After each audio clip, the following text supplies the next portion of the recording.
തമിഴ് രാഷ്ട്രീയത്തിൻ്റെയും അസ്തിത്വത്തിൻ്റെയും ചരിത്രം മാറ്റിയെഴുതിയ ഒന്നായിരുന്നു 1965 ഹിന്ദി വിരുദ്ധ സമരം.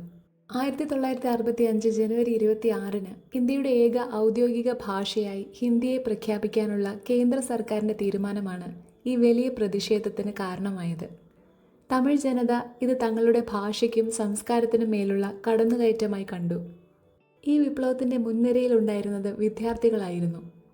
ചിദംബരത്തെ അണ്ണാമലൈ സർവകലാശാല സമരത്തിൻ്റെ പ്രധാന കേന്ദ്രമായി മാറി. അവിടെ നടന്ന പോലീസ് വെടിവെപ്പിൽ വിദ്യാർത്ഥിയായ രാജേന്ദ്രൻ കൊല്ലപ്പെട്ടതോടെ പ്രതിഷേധം തമിഴ്നാട്ടിലുടനീളം ആളിപ്പടർന്നു.